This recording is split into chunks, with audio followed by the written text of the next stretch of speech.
Have you ever looked back and noticed that you don't visit people as often as you used to?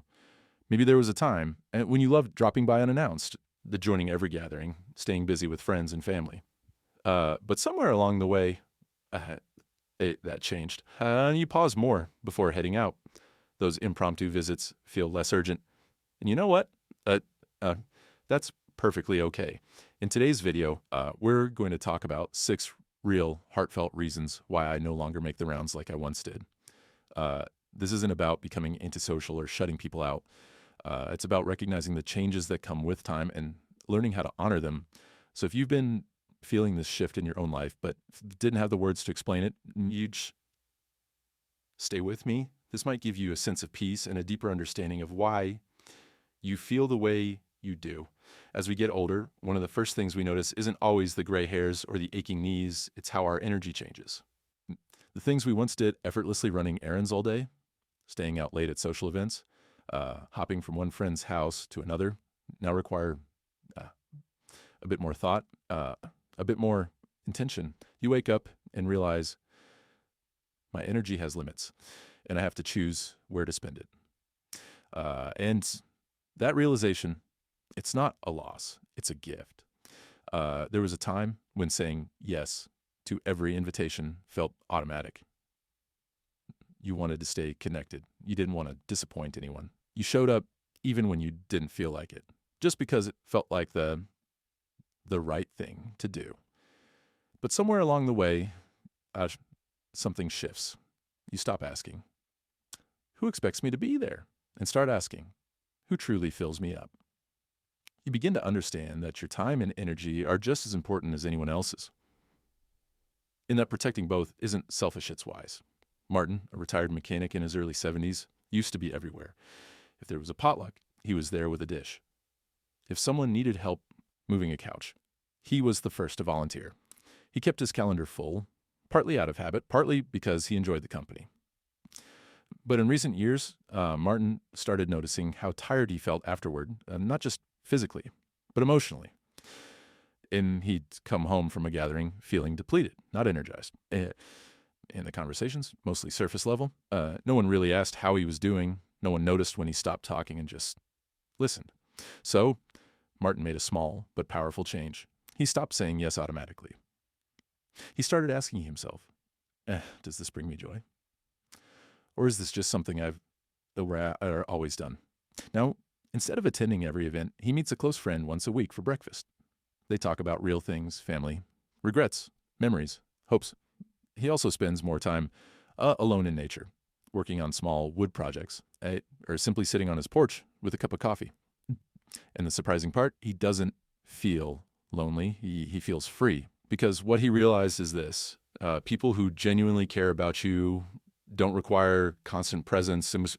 They understand when you need rest.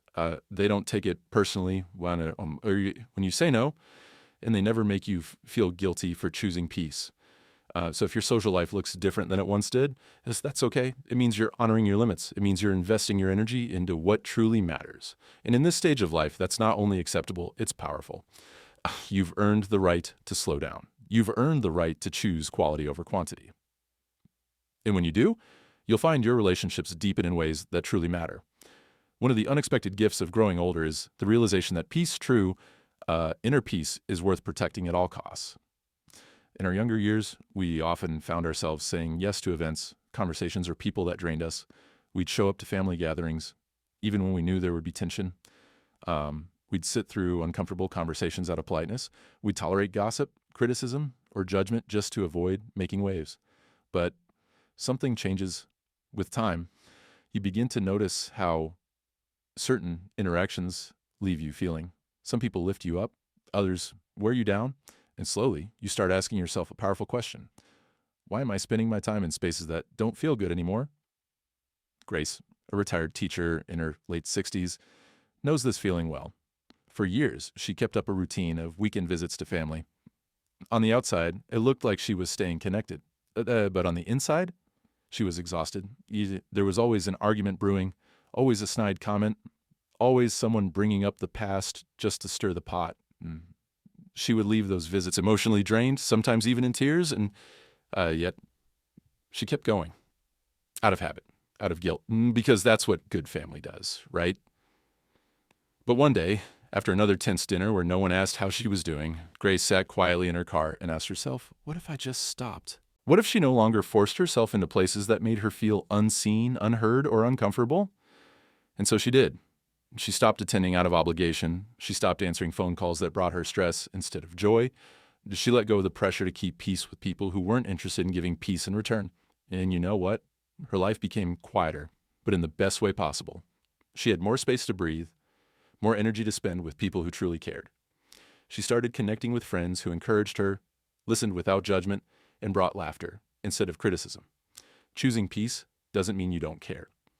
It means you care enough about yourself, your health, your emotional well-being to walk away from things that chip away at your joy. It's not about cutting people off in anger. It's about honoring your need for peace, especially in this stage of life where every moment feels more precious than the last. Because here's the truth. The people who truly love and respect you won't ask you to stay in situations that hurt you. They won't demand your presence at the cost of your happiness. They'll understand if you need to say, hey, dear, not this time. So give yourself permission to step back from the noise. Let go of drama. Choose stillness. Choose peace. Because you've earned it and you deserve it. There's something deeply comforting about home that words can't quite capture. Maybe it's the scent of morning coffee brewing in your kitchen. Maybe it's the soft creak of a familiar floorboard, or the way the sunlight filters through your favorite window. Home isn't just a place, it's a feeling. And as we grow older, that feeling becomes more important than ever. In younger years, we were often on the go, traveling, running errands, visiting others, bouncing from event to event. Home was where we started and ended the day. But the middle was spent out in the world. Now the rhythm changes. We begin to understand that peace isn't always out there. It's right here, under our own roof. Raymond, a 72-year-old widower, once had a busy social calendar. Church gatherings, family dinners, monthly poker nights. She was rarely home on weekends. But after losing his wife and slowing down physically, he started to notice something. He didn't miss being out as much as he thought he would. In fact, what he missed most was the feeling of stillness. He began to treasure the quiet moments, reading the newspaper with his dog at his feet, sipping tea on the porch, tending to the garden at his own pace. These weren't exciting things, but they felt right. They felt like home. At first, Raymond worried that saying no to invitations would make him seem distant. But with time, he realized something powerful. The people who loved him never pressured him to leave his comfort zone. They were happy to visit him, to sit on his porch, to share a simple meal without expectations. He discovered that home isn't a sign of isolation, it's a sanctuary. And choosing it doesn't mean you're withdrawing from life. It means you're embracing it on your terms. There's a misconception that wanting to stay home more often is a sign of aging, of slowing down too much. But the truth is, preferring your own space is an act of wisdom. You know what brings you peace. You know what feels nourishing. And you no longer feel the need to explain that to anyone. Maybe other people's homes are too loud, too busy, too chaotic. Maybe the chairs are uncomfortable, or the conversation's too draining. Maybe the best place for you to truly relax, is right where you already are. There's joy in creating a life where you don't need to escape your own space to feel calm. You've filled your home with memories, comfort, and familiarity. That's not something to run from. That's something to honor. So the next time someone questions why you're not going out more, just smile, because you know something they might not yet.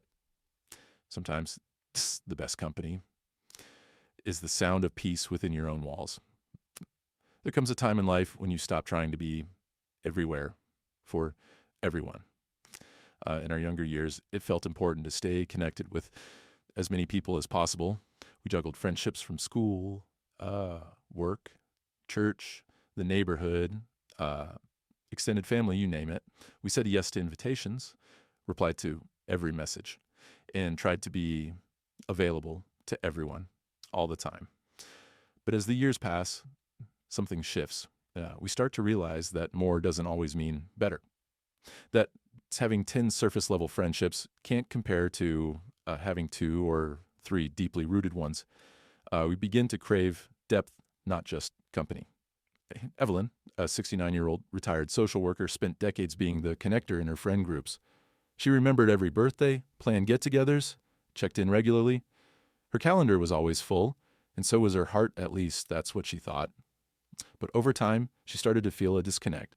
The conversations felt more like updates than real sharing. She began to notice that some people only reached out when they needed something and rarely asked how she was doing.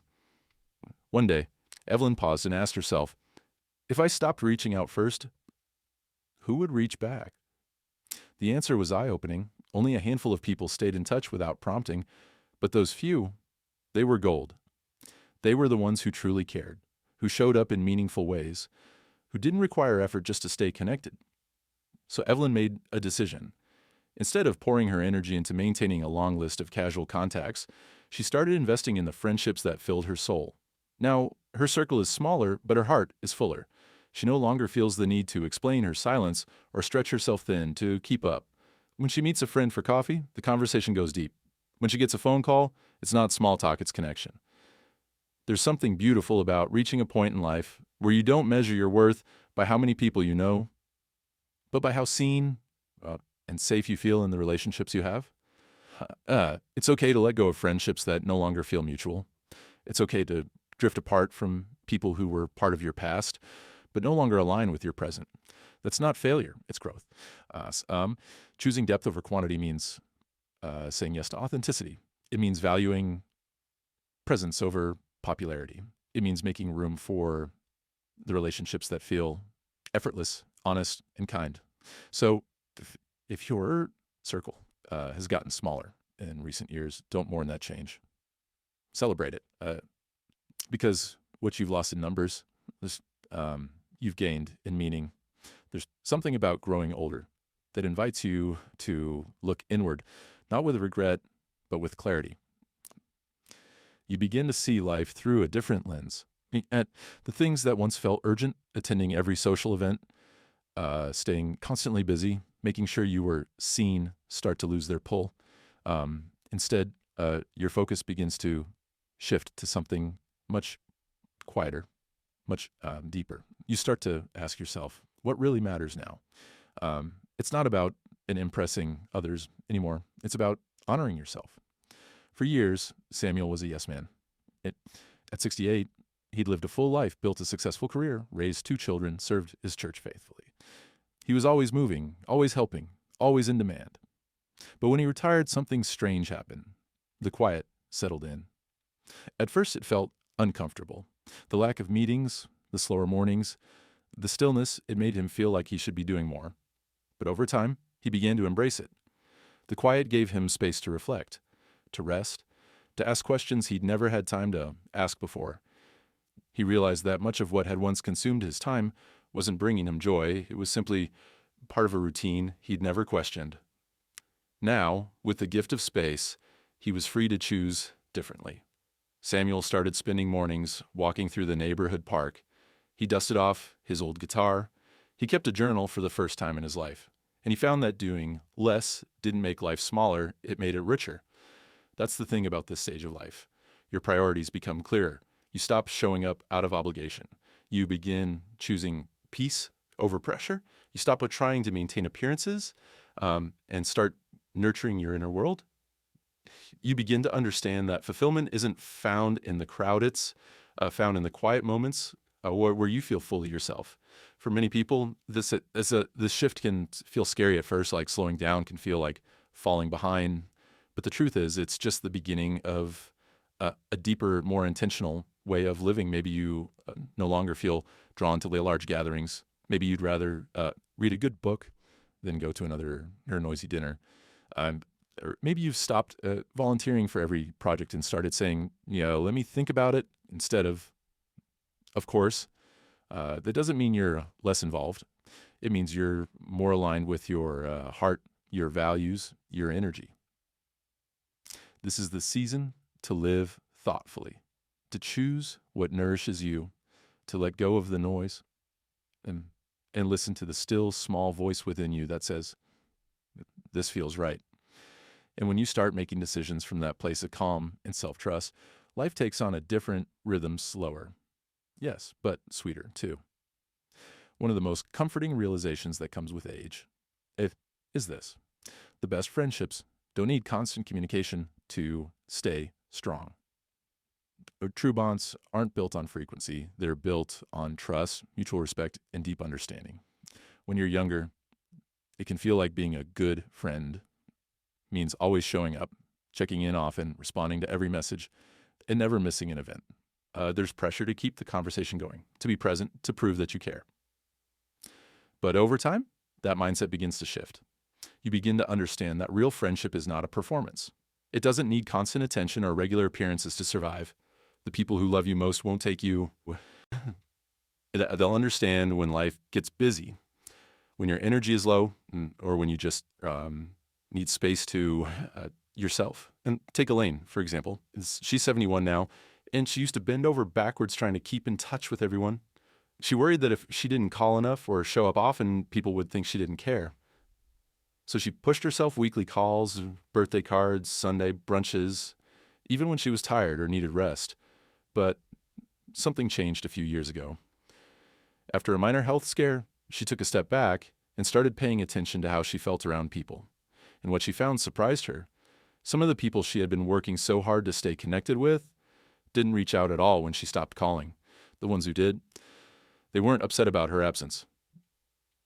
They simply picked up the conversation right where it left off, like no time had passed at all.